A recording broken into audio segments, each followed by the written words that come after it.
Тэгэхээр хүмүүн өөрийн хар зөнгөөр өөл тураагдсан тэр буршсан бол одоо та урсныхэр бол юу гэдэг вэ тэ? Сэтгэлийн зовлон. За орчин цаг үед гадаад үг ашиглаад байна. Одоо стресс юм уу, тэ депресс ч юм уу. Би бол илүү дарамт гэж ойлгоод байгаа. Да.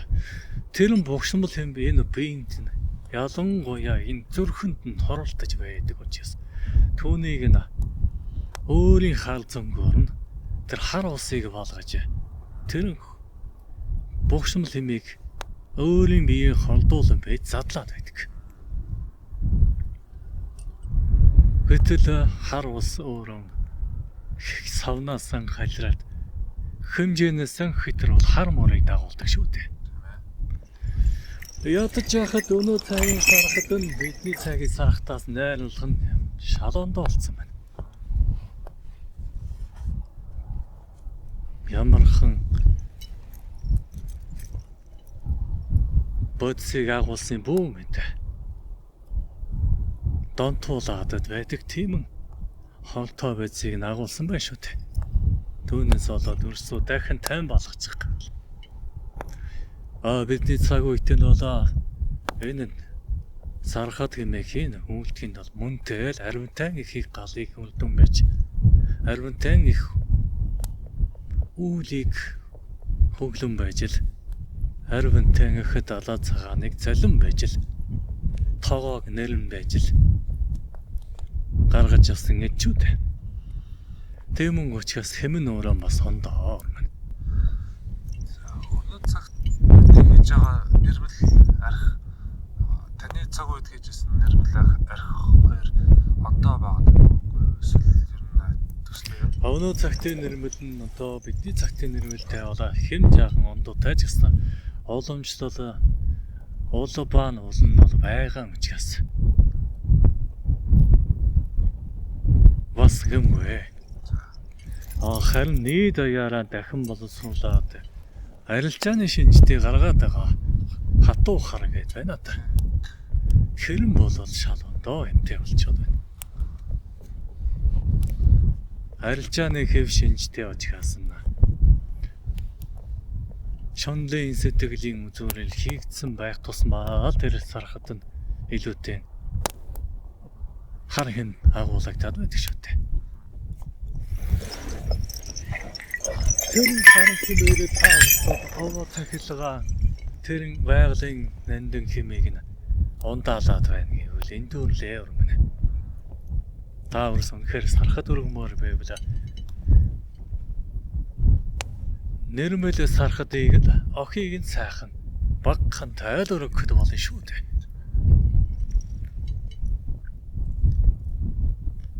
Эвч цаг үеийн тим юм байна.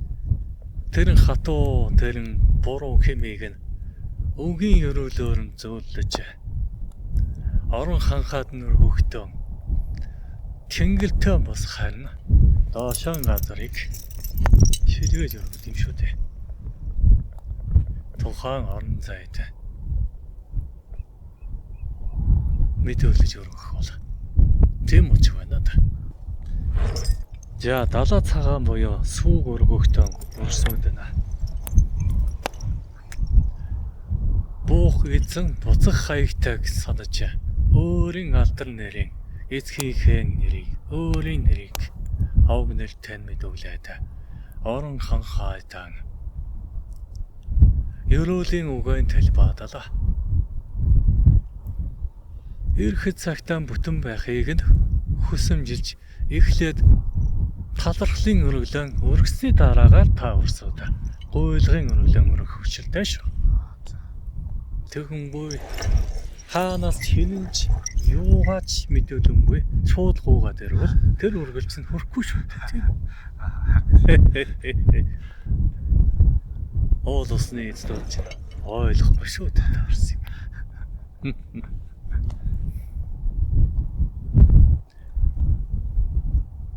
Сүү хэмээх чинь өөрөө анхны шим. Энэ анхны уурга гэдэг чинь энэ газар дэлхийтэй шим болж хөрсийг тэтгэх хүчтэй. Тэгээс Орбаа хэмээх 9 нүдтэй хүндэтгэлийн энэ өргөлөөр нь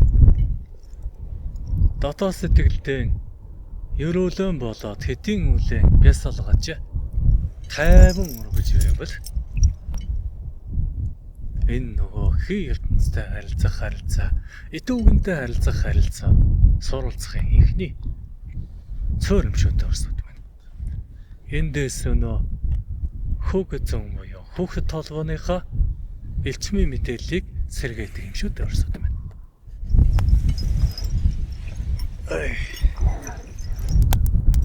За уг нэгэн ойлголтыг нь арай дэлгэрэнгүй тайлъя. Одоо цагт нүрсүүд нь ургийн баяр хийж байна тийм үү? Оол овоо хайрхатаа тахиж байна. Нутгийн овооны тахлаг гээд үйлдэж байна тийм үү? За гариг өдрөн бол үрсүүд хэлүүлтгүй мэдчихэл байгаа юм байлгүй дээ.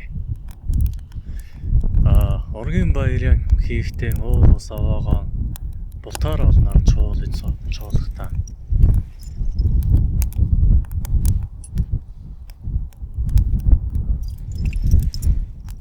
үрсүүд нь өөр хоорондоо алдан нэрэ бүтэнтэй мэдүүлээд ямагтайч тохон орон зайтай хамгийн багадан гэхэд нэг гариг өнж хэрэгтэй байдаг юм. Ууг нь бол 3 гариг өнжөөл үйл бүтэн дүүн тийм аа маань. 3 гариг өнжиж ургийн баярыг хийвэл илүүтэй өрсөд бие биеийн хэмийг ахаа бүлийнхээ дутуу болоод илүүтэй сайн мэдрэн шүү дээ. За үүний үлдээтэй өрсөд хатуу сарахад ийг нь айл болохоор хориглол зүйтэй гэж санана. Тэгэнгүй бол эвдэрлийн үүдэн нэгдэж илэглэхийн үйл нь цаад болно шүү дээ. Элэг нэгдэх. Ургийн баярыг үлдэхдээ Монгол ясаран найр наадам байдаг шүү дээ. Чамд илүүтэй ойлгомжтой тайлахад 93 наадам гэж хэлдэг шүү дээ. Багахан хэмжээний. Энэ найр наадам хийх чинь өөрөө уул усаа баясгаж дахиж байгаа зан үйл юм шүү дээ. Өөрөөс та бүхэн өөрийн дуртай зөвлөхийн хөвгийг харахад сэтгэлийн жаргал эдэлдэг бус удаа. Өвөн лугаан энэ шүү дээ. Түүнийг өөрийн боломжийн хэрэг үйлдэх хүчтэй байна өрсөд байна. Гоо ядах бүх барилдахад гэхэд баган балчир үрсийн хооронд сайхан хүчил чадлын цолтгийж бас болно шүү дээ өрсөн. Юмд хит их хайлтгаглаж хандаж болохгүй өрсөд байна. Өөрийнхөө сэтгэлийн хэмжээгээр өөрийнхөө сэтгэлийг дөөргөж уул ус орон ханхаа тэр хэмийг дөөргөхөд юу ч хийж болно шүү дээ.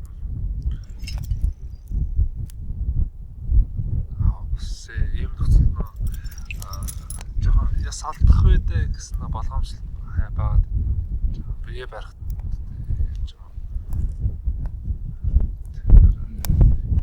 жиж болох уу болохгүй болов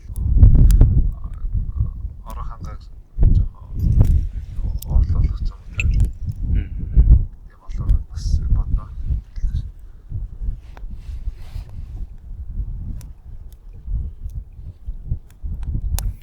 Хөө яах вэ? Хатагдаад үзүүл та өрсөн мэдээж бие засаж морь харахад байлгүй. Хүн дэрж бие хөнгөлөхөд байлгүй. Үүнийг журманд оруулах шүү дээ. Гаргаас өгөө цэвэрлэг тэр модуу цасаа хураахаас л эхлэн шүү дээ. Тэгэхгүй талаар нэг тараавал ямар чиг орон ханхаа тухныг алдах босоо та. Энгийн нэг жишээ. Харахадас аргатай нарвантай хүртээд айлын хүүхдүүдийг айлгаж ичээ гэдэлээ. Биеийн хорыг ил гаргаадалаа. Агсан тавиад уунул яанамтэй. Энэ бас алдсан юу те.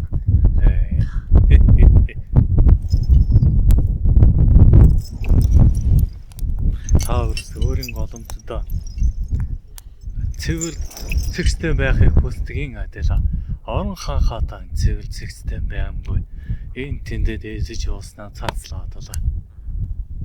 Чингэж болохгүй эдүүдийн тараагаад байвал яа нүдэ. Алдас болох асуудал.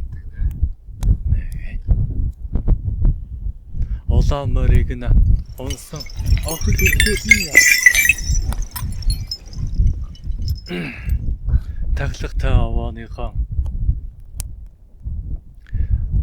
зан үйлдэнэ. Үүлийн хоймолт нь бус үүлийн үүдэнд нь товхолож тэр хэмээг нь довшруулахаас сэргийлэх хэрэгтэй. Улаан мордын эдэн нухаж байна уу? Ахж байгаа. Ах модон настан аа хүндэлж Малчир ус сан дитгээд эвийнхээ сахиад цэврийг нь журмлаад л байвал алдас болохгүй шүү дээ, тийм үү? Тэгээд хамагтай зөвхөн нургийн баярыг үлдэхтэй ахан дүүсэн бие биеийнхээ алдар нэрийг нь сайдар мэдэлцэж ахуу бүлээн бие бинээ өрөөж сайхан шинж чанарыг нь илүүтэй төвлөргээд чамаагүй урмын үгээр тэтгээд л ах хэрэгтэй. Тэндэл та нар тэр цагт училж байгаа юм суу да, тийм үү?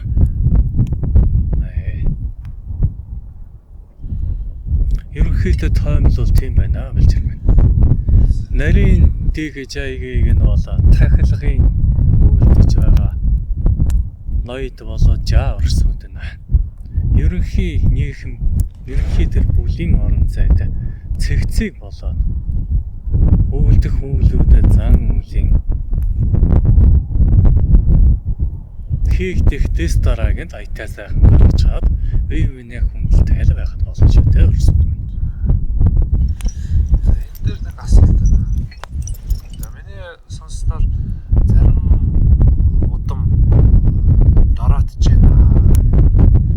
Асуудалтай байна. Тэгээд удамд нэг боо босч чинь удмаа заснаа гэсэн. Хэрвээ энэ ургийн баяр үлдээд зүйр сард хийж явбал заавалжгүй боо босгохгүйгээр өөрсдийнхээ заяа тавилангаа засаад явах боломжтой. Боломжтой юм.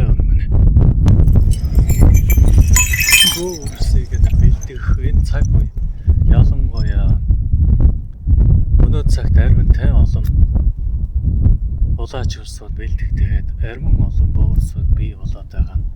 Учиг нь явхан тэгвэл удмын дороодлыг тэгшэтийн тул язгуур хэмээг бүтэн байлгахын тулд мөнтэй орон зайн орон ханхай тэр элчмийг тэтгэхийн тулд цаг үеийн шалгалтаар арвинтай бөөрсөд босоод байна гэнэ.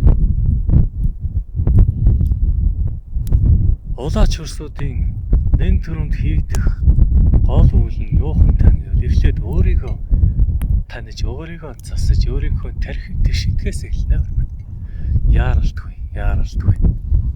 Өөрөөлийг засах гэхээсээ илүү өөрийгөө хичээх хэрэгтэй байна улаач өрсүүд. Өөрийгөө олж, өөрийнхөө үйл хэргийг бүхэлж, өвгөд борлуудынхаа үг сургаалын ясчлан дүүргэжсэн дараагаар одон мөхсааныхаа үлийг отог өмгийнхаа тахилга тайлахыг эрхэн яаж гардаж үлгэх нь үүдэх нь онгод тэнгэрүүдээс уул уснаас чимээлж сунаа. Чимээлж сурсныхаа дараа энэ үлийг үлдэн шүү дээ. Тэгэхээр хамгийн дөрөв улаач өрсөд өөрийгөө засахаас эхэлнэ өрсөд. Өөрийгөө засаад ирэхин цагт энэ улаач өрх ахуй амьдрал үлдэх үйл албан үлээс нь удмын ахан дүүсээс нь үлгэрлэж энэ үр хэрхэн хүмүүжиж босож байгааг харах хэрэгтэй шүү дээ. Үйлдэлээрээ удмынхаа үнэлийг бүхэлгөө өөрийнхөө ахуй амьдралаараа тайлдуулсан ажил ахан дүүсийнхээ итгэлийг хурааж дийлээ шүү дээ. Тийм үгээс. Тэгмүнгүй та нараа онгодын тоосон байдэ. Та нараа онгодын үгийг сонссонгүйгээд онгодын нэрийг барьж дарамтлаад байвал яана. Энэ донд чинь хөөхөө өв гэдэг зүйдэж байна. Донд нь хавчуулагдчих шүү. Тийм болсон. Тэгэхээр их хүнээ ч онгодын зүйд улаач хүрээ. Бодол оюуны тэгшлэг хүлийг л хийгээд байт юм шүү дээ. Аа мөн шаардлагатай тулсан буюу хоолойнд хутаг толох тийм хатуу биеийн үйлүүд бол байна. Тэр үйлийг болоо тухайн цаг үед нь өрийн улаач өрийн зөнд нь цагийг нь товлоод битүү үйлийг бол хийлгдэг. Гэхдээ түүнийг болоо улаач өрийн оюун бодлоор зэнгэлэн тайлж байж л тэр үеийн арыг давн шүү дээ. Тэгэхээр хамгийн гол нь онгодуудынхаа айлдж байгаа битүү ягтүг өвөлдөх үеийн тов болоод айлдах үгийн цаадах ар болоод өвөлдөх орон ханхайг толдож мэлмэдэд ямар тач товлсон цагт нь товлсон газарт нь ёсыг бариад үүлэн түрхэд л яваад байвал алдас болохгүй ерөөсөө. Тэгэхээр нэг үйл нь дараагийн үйлийг өглөөд дэлгэрүүлдэг байдаг учраас бийжиж онгодын үгийг сонолдож үүлээ мэдэрсэн улааж өсөөд удам ургийнхаа баяр цэнгүүн болоод отог омгийнхаа язгуурын аваа тахилгыг нь хөг зөнгөөрөө олж авч хэрхэн яаж ямарч яагаар үүлдэх арга олон шүү дээ өрсөд байна. Тэгэхээр отог омгийнхны аймаг бүрийн бүлтийн угсаа болгоны жаяг бүхэн ондоо байдаг учраас нэгэн хэвтэй байдаггүй тийм учиртай байна өрсөд байна. Агцгүй нийтээр контролгээ чинь дараад нь гарангүйгээр хэн хэндээ гомдлын мөр үлдээмгүйгээр ямар тааж цэвэрийг сахиж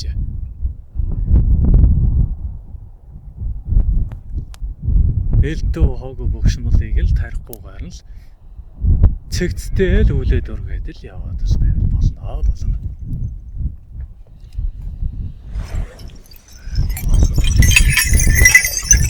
Хэдүүг байна. За. Отог омог аймаг ястан метр гэх мэт. Тэгээ өнөө цаг үед миний анзаарснаар бол надаас өсвөлээд ихэнх хүмүүс энэ үгний утга учирыг бүрэн-гүйцэд ойлгохгүй юм шиг зарим нь харж утгаад байгаа шиг. Тэгээд жоохон хэрүүл маргаан өсөх тал гараад байна. Тэгэхээр та энэ тал дээр жоохон тодруулаад өгч болох болов тэр ирэмсэн ойлголт ихэд отог гэхээр юу болж байгаа, омог гэхээр юу юм, ов гэхээр юу юм, удам ухсаа гэхээр юу юм, аймаг гэхээр юу юм, үндэстэн гэхээр юу юм, ястан гэхээр юу юм. За өрсүүдийг нь ойлгомжтойгоор тайлбарлаа. Нэгжилсэн утгаар нь тайлъя да ормон. Хос хоёр нийлээд голомтон бадраагаад эцгийн галыг нь өөрийн голомтод мэдүүлж эцгээс гал тусгаарлаж өөрийн нэрээр голомтон алдаршуулж тэрэн голомтын үр буюу тэр голомтын эзэн гэдгээ таниулвал тэр бол бүл болоо явчихна тийм үү? За бүлүүд нь хоорондоо эцгийн талаас болоод эхийн талаас ураг удмынхан бай шүү дээ. Ахан дүүсүүд байна тийм үү? Хамаатан үүдгээд. За энэ бүлүүд чинь нийлээд ирэхээр нэгэн удмынхан гэж байна. За нэгэн удмынхан эхийн талаас 9 үе, эцгийн талаас ч мөн ялгаагүй 9 үе. Уй мултралаа гэж ярьдаг шүү дээ. Өрсөнд хэлэлцдэг. Яс саллаа гэж. Одоо та өсөй тийм яриа байна уу та? Сонсчихсан баг. Тэр надад 9 үеэс дарахыг хэлж байна. Ой да. 9 үеийн дараах төрлүүд нь хоорондоо нэг отог болно гэсэн үг. За. Хэд холыг хамаадаг юм гэсэн үг шүү дээ. Тийм байна. 9 үеийн. Одоо хор хавдаас хавтаж болно гэсэн үг тийм. Тэр үед бол ерөнхийдөө бол ураг удам маань нэгтгэж болно гэсэн үг шүү дээ. 9 үеийн өнгөрсөн учраас. Бүлтэн болох болохгүй гэсэн үг. Тэгэд ирэхээр отог болоод явчихна юм. Отог гэхэр чи миний ойлгож байгаа отог гэхэр нэг гал гэдэг утга санаа авах та. Мөнтэй. Тэгж явах болно. Ерөнхийдөө бол хоорондоо бүлт болж орог удам маань сэргэж болох тийм орон зайг. Тэр удмынхны орон зайг отог болоо явж байгаа юм шиг байна.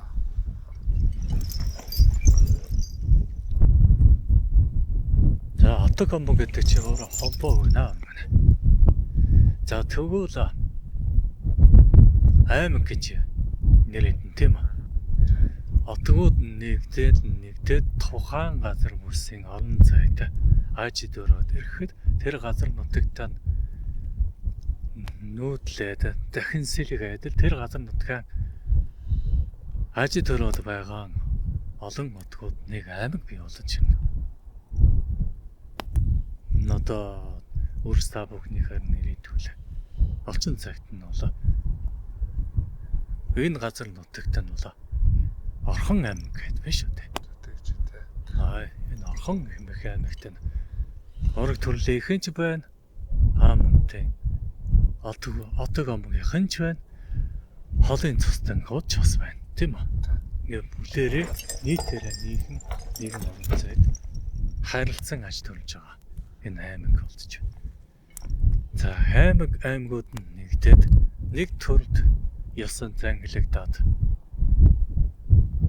нэгэн улсын хэмжээнд орж байна. Энэ нь өөрөө эсийн хувьд бултаараа тэр тухайн орон зайд аж төрж эдүүгэн цагаас эцэг өвгдийн үеэс аж төрж тухайн орон зайд дасан зогтож амьдарсан тийм нэг даяарх өрс үчүүд. Ол эсийн хувьд гэж тайлбар. Тэгэхээр Монголын нутагт Монгол улсууд нь эргэх дөрвөн улирлын орон зайд дасан зогцож аж төрдөг шүү дээ. Эдүүгээ цагаас нь дасан зогцсон учраас. Тэгвэл хайр гүрнийх нь хойд аваад үзвэл халуун бүсдийн өрсүүд бол халуун бүсдийн орон зайд эсийн төвшөнд дасан зогцсон учраас халуун орны орон зайд тэр нэг аймаг улс бий болж шүү дээ. За тэгжил тайлъя да ормон. Цаашаа одоо ястан гэж бас яриад байна. За ястан хэмээх ойлголт нь бол хожим үеийн ойлголт ормон. Үндэстэн гэж байгаа шүү дээ. За энэ үндэстэн гэдэг нь өнөө уул эсийн ахын төвшний илэг юм уу дөрмөн.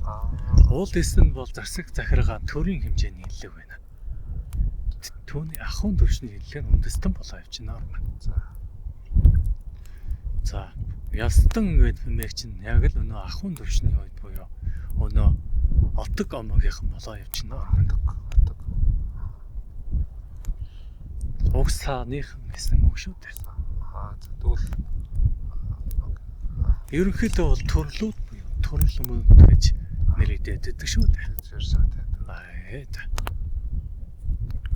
Тэгэхээр гол ялгаа нь засаг төрд ашигладаг нэг нэршлэл нэг одоо утга санаа нь адилхан. Тэгээд ахын төвшөндөө хэрэглэг өгөөд утга санаа нэг багт тэгээд өөр өгөөд өөр байгаа шүү дээ. Тэгээд тэр зөв цаг хугацаанд л жоохон хувьсаад өөрчлөлт. Да цаг хугацаа нэг юм чигтэй. Одоо ойлгомжтой. За тэгээд отог гэдэг нэрийн бас нэг үгийн язгаар нь бол од уг гэдэг утгатай байна. Энэ нь одон угсаагаараа дээдэд ингэдэг одороо тэмүүлэх угсаагаараа өргөжин дэвшиж өргөж хөглөгдөх гэдэг үгийн нэр юм шүү дээ. За. Од дэш одон метр өндөр дээд тэмгэлөө уг удмаараа тэмүүлнэ гэсэн үгийн язгаар юм шүү дээ. Энэ нь явсаар байгаа нутаг болоод ярилцсан байх шүү дээ. За тийм байна да гэрмэн. Тэгэхээр одоо таны ярьж байгаа ургийн баяр гэж ярьж штэ. Тэгэхээр ургийн баяр нь яг аль төвшөнд орох вэ? Хотготой орох уу эсвэл удамтай орох уу? За тэр бол тийм чухал усаа гэрмэн. Чухал ус. Өнөө цагтад өрсөд нь хоорондоо ураг барилцаж болохгүй өрсөд байгаа шүү дээ. Аханд ус. Өдгөр өрсөд хооронд ураг бариулахгүй тул бие биетэй мэдээтэй чимээтэй байхын тулд өнөө цагийн толгойн шаардлагатаар ургийн баяр хийх болчиход байна гэрмэн. Үүний алдсаас болоод цусан нэгдэнүүд хоорондоо голомт нэгтэй дэл нэгтгээд үүний уршгаараа цусны давшралтай буюу хазгаа заяад өрсөд арминтай мэдлээд байна шүү дээ. Тэгэхээр энэ удмын мэдээллийн тогтолцоонд хэмийн алдуулсан мэдээллийн золиос болсон өрсөд арминтай гаргуулахгүй тулд ургийн баяр гэж энэ цаг үеийн шаардлагаар өнөө зөнгөөр буюу хар зөнгөөр өрсүүд нь хийгээд байгаа шүү дээ. Цаанаас нь дотроос нь хатгаад байгаа шүү дээ. Нохомжтой. Нөгөө төгөр бололоо. Уул овоо хайрханда ханхаагаан түшиглээд ургийн баяраа чинь уул усааж хэмээнэ гэж тэгшдэж тавилга хийж байна гэсэн.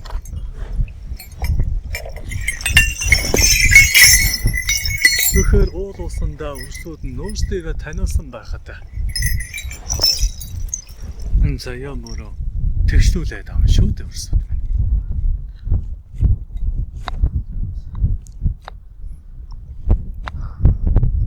За энэ сэдв өөрөө маш өргөн агуулгатай гэрмэн. Уг нь аль болохоор товчоор үрс та бүхэн ойлгомжтойгоор тайлхыг л хичээлээ гэрмэн. Эхлээд цаашаа асуух зөвлөх гарах юм байна. Дэлгэрүүл.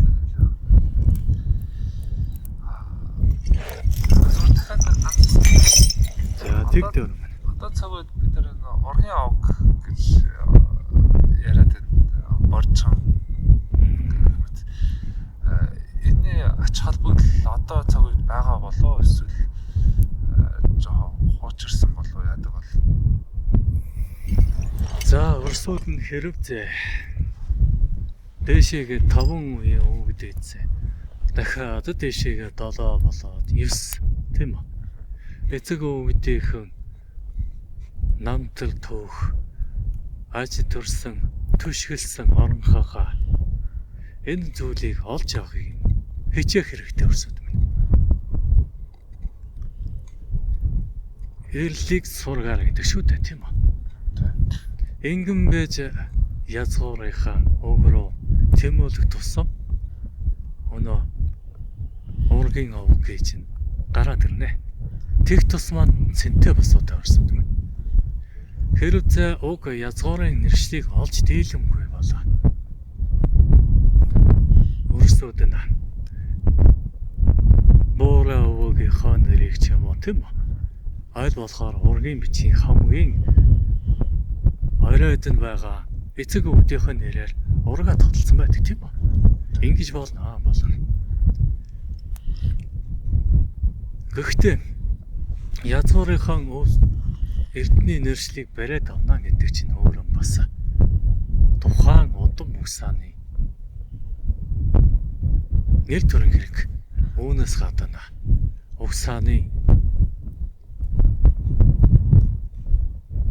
язгуур хэмиг мэддэг тусам хүн өөрөө өөрийгөө тайлдах хүсэл бадамддаг шүү дээ. Тэр хүмүүн өнөө нартад өөрийнхөө эцэг өвгдийг хэдийн нартад илүүтэй сайн мэдэрнэ. Мэдэж аван таних аван төдий хэрэг нэрээ хичээх тийм бүх хандлагатай байдаг. Тийм болж байна.